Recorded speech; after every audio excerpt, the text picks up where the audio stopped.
Assalamualaikum warahmatullahi wabarakatuh. Salam sehat selalu sahabat air hujan. Pada kesempatan ini, keren ini. Saya duduk orang yang baru viral saat ini. Tentu teman-teman kenal. Beliau adalah Agam Rinjani yang populer, yang viral karena salah satu dari tim penyelamat Juliana Marins yang kemarin eksiden di pendakian Rinjani. Nah, sebetulnya apa saja sih yang kemudian saat ini juga berkesempatan untuk bisa silaturahmi di sekolah air hujan Banyu Bening ini? Yuk kita bincang-bincang sejenak. Bang, mohon memperkenalkan diri biar saya nggak salah, karena nama jenengan komplit loh. Orang taunya cuma Agam Rinjani gitu. Padahal Muhammad Haris Agam. Kalau nggak salah ya? Salah. Oh salah? Ya, perkenalkan diri aja deh. Ya, jadi perkenalkan, nama lengkap ABD Haris Agam. ABD Bukan ya? Abdul. Oh, terus apa itu? ABD. APD? Iya. APD itu singkatan? Jadi ada dulu kejadian, saya tulis waktu ujian nasional, Abdul, nggak lulus saya. Error di aplikasi komputer. Ternyata saya bongkar akta kelahiranku. Ternyata ditulis ABD. Karena surat kelahiranku ABD titik. Karena titik tidak masuk di nama, jadi ABD. Akhirnya ABD sampai jasa S1. Oh, ruwet judge. Untuk kenalan aja ruwet ternyata. Bukan Abdul ternyata. APD titik. Nggak apa-apa. Nah, mau sekilas nih. Kang Agam ini kan sering melakukan pendakian dan salah satunya kemarin dari tim penyelamat, salah satu tim penyelamat dari Juliana. Cerita sekilas saja pendek yang nanti ini akan kita bicara selanjutnya tentang terkait dengan air hujan. Monggo Kang. Iya, jadi kemarin sempat viral, Kak. Itu evakuasi Juliana Marins, orang Brasil yang jatuh di jalur Punggungan menuju puncak. Tapi saya juga tidak tahu kenapa bisa viral, karena selama ini memang itu kebiasaan kami di Rinjani. Ketika ada teman-teman atau pendaki yang jatuh, kami ikut bantu untuk bantu evakuasi gitu ya. Iya. Jadi menjadi tim rescue juga gitu, otomatis itu. Ya, tapi setidaknya kenapa menjadi viral mungkin juga salah satunya karena Juliana ini warga negara asing, sedangkan dia melakukan pendakian di Indonesia. Nah, tidak juga sebenarnya, karena rata-rata korban yang kami evakuasi juga orang luar. Oh, bahkan gitu. Kemarin orang Israel, Norwegia, terus beberapa orang Malaysia, itu tidak seviral ini. Kenapa ini ini bisa viral banget ya? Iya. Oh, mungkin yang mengangkatkan Agam jadi viral nih. Karena namanya Juliana sama Agam itu Aziz tuh. Sekarang nama-nama Aziz itu kan viral. Oke. Bisa jadi ini ya. Mungkin itu jalannya. Iya, itu jalannya takdir. Oke Kak, ngomong-ngomong nih, sering kan melakukan kegiatan di alam, kemudian pendakian dan sebagainya. Pernahkah suatu ketika mengalami kendala di soal air, Kang? Karena ini kita hari ini di Sekolah Air Hujan Banyu Bening kita akan bicara tentang air gitu. Ya, jadi di Rinjani itu kalau masuk musim kemarau, waktu setelah gempa bumi tahun 2018, air di atas susah dapatnya.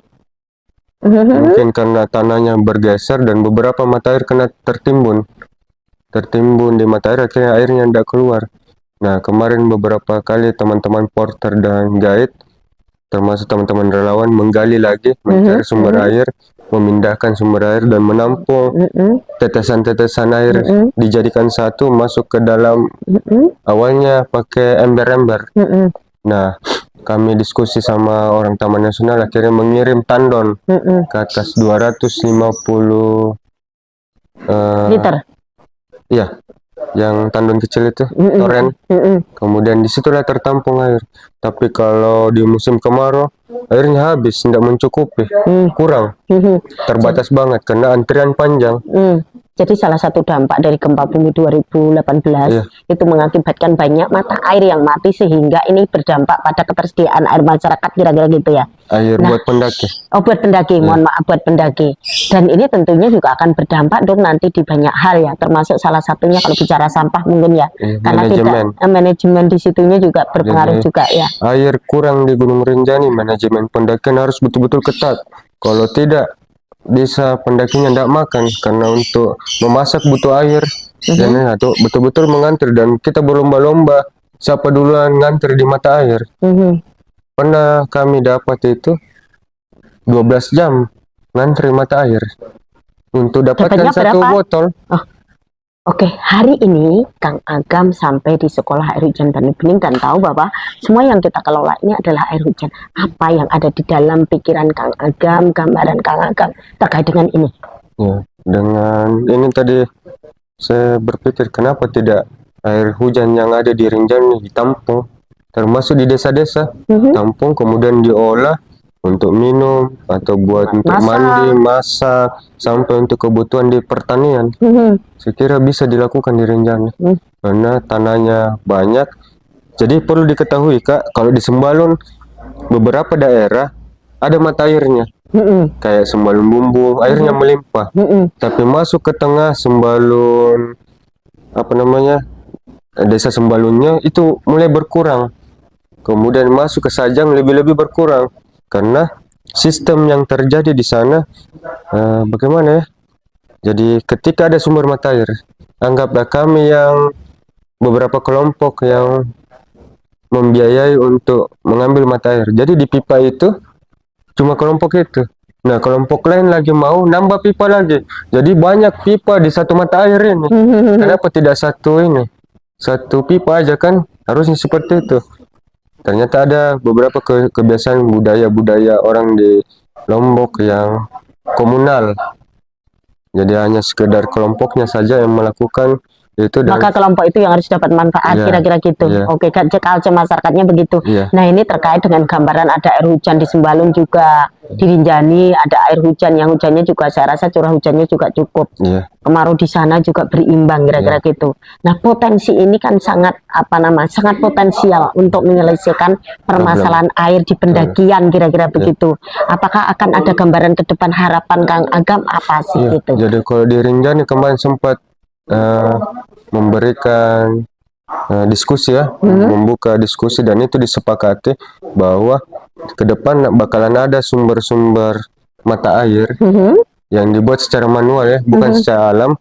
Itu apa berupa tandon atau apa yang siap minum, itu bisa mengurangi penggunaan sampah air kemasan.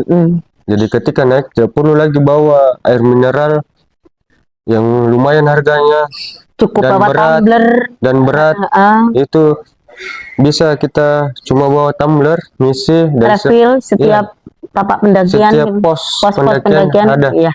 Kalau itu ada, saya kira bisa mempermudah teman-teman, tidak perlu lagi ke jurang, karena lumayan mata air yang ada di Pelawangan, campsite sebelum puncak.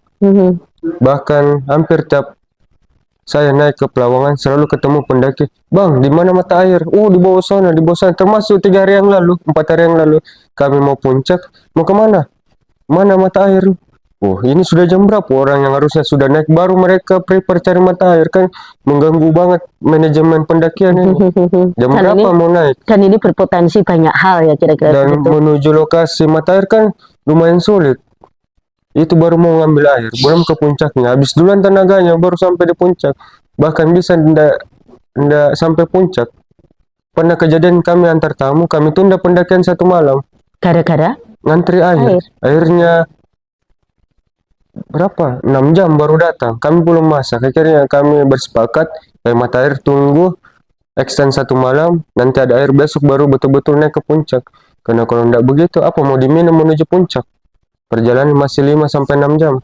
Nah, kalau melihat pengalaman seperti itu Kang, berarti kan ini air hujan ini sangat potensial untuk solusi kebutuhan air bagi pendaki di setiap pos pendakian gitu. Apa sebenarnya rencana ke depan terkait dengan ini? Ya, kalau bisa nanti kita diskusi panjang, mungkin Jangan terlalu panjang, keburu hujannya nanti habis. siapa tahu ada ide dari teman-teman komunitas air Benih-benih. hujan, ya, bisa memberikan mungkin solusi di sana. Kita akan ke depan kerjasama mungkin membangun Rinjani supaya tiap pos ini ada mata air, ada sumber air buat minum para pendaki, bahkan sampai ke desa-desa. Jadi ada beberapa desa yang perkebunannya itu nunggu tak ada hujan, jadi mereka menampung air hujan, tapi sekedar air hujan. Jadi di sana kalau ditampung, Kak, termasuk di rumah saya tampung air hujan, tapi banyak pohon daun yang masuk, akhirnya jadi hitam. keruh. Tapi saya lihat di sini air hujannya Nah, itu bisa diminum. pentingnya Kang Agam itu sampai di sini tahu bagaimana cara menampung yang baik. Jadi nanti ke depan kita bisa bermitra, bekerja sama untuk sama-sama membangun Rinjani gitu ya. Karena kami pingin, salah satu mimpi kami Kang Agam, bagaimana di pos-pos pendakian nanti terpasang instalasi-instalasi air hujan ini sehingga menyelesaikan banyak hal, salah satunya terkait sampah nanti di puncak gitu ya. Nah, nanti kami ingin di Rinjani ini menjadi role model yang bisa dilihat oleh pendaki atau pengelola pendakian di jalur-jalur gunung-gunung yang lain gitu. Nah, harapannya kita nanti bisa sama-sama untuk syiar air hujan ini sebagai solusi tidak hanya di jalur-jalur pendakian, bahkan kami inginnya juga masyarakat Sembalun yang memang terkait kesulitan air ini bisa menjadi role model untuk praktek baik kegiatan memanfaatkan air hujan ini dalam rangka memenuhi kebutuhan masing-masing, baik di skala rumah tangga maupun di kebun-kebun mereka, kira-kira gitu. Nah, ini Kang, jangka pendeknya apa yang mau Kang Agam lakukan setelah tahu ini gitu? Di rumah siap jadi percontohan. Oke, di Saya rumah siap. siap. Di rumahku yang di hutan, saya bersedia mungkin bisa dijadikan tempat percontohan, tempat belajar. Bagus. Jadi nanti sekolah air hujan Rinjani ada di Agam Rinjani. di Agam Rinjani.